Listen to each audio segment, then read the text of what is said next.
আমি বাঁশবাৰী হাইস্কুলৰ খেলপথাৰত এখন ফুটবলৰ টুৰ্ণামেণ্ট আৰম্ভ কৰিছে।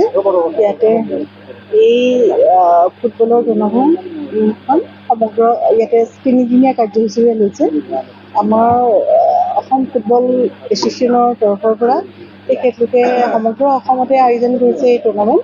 তো এই অসমৰ বিভিন্ন অংশত তেখেতলোকে জনোৱা মতে, আহ্বায়ক কমিটিয়ে জনোৱা মতে যে সমগ্ৰ অসমতে 8টা জোনত কৰিছে, তাৰে এটা জোন কৰিছে আমাৰ এই পৰ্বতীয়া অঞ্চল।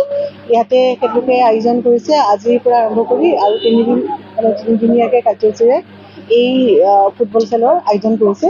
আজি 2খন মেচ হ'ব আৰু অহাকালিও তেনেকৈ 2খন হ'ব আৰু পৰহিলৈ 2খন হ'ব। তেনেকৈ আমাৰ কৈছে যে মুঠতে তেখেতলোকৰ 8টা টীম আহিছে বুলি কৈছে। তো 8টা টীমে আমাৰ 3 দিনত খেলিব।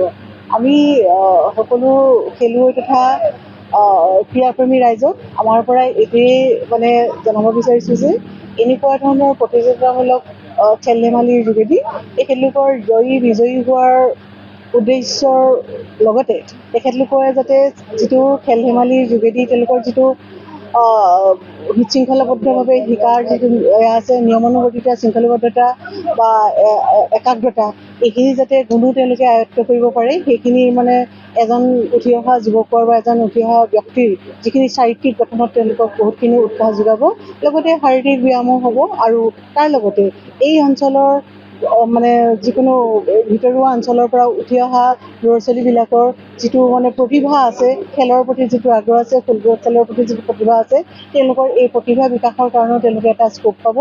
এইকাৰণে আমাৰ এই খেলখন আয়োজন কৰা হৈছে। মই ভাবোঁ আপোনালোক সকলোৱে ইয়াতে অংশগ্ৰহণ কৰিব। তেওঁলোকৰ ফুটবল খেলখন অকণমান দৰ্শক হিচাপে যদি আপোনালোকে কৰে, মই ভাবোঁ তেখেতলোকৰো উপকৃত হ'ব আৰু তেখেতলোকৰ যে যিখিনি আৰু অকণমান আগবাঢ়ি যাবলৈ তেওঁলোকে অনুপ্ৰেৰণা পাব। সেইটোৱে কৰি ধন্যবাদ থাকিল।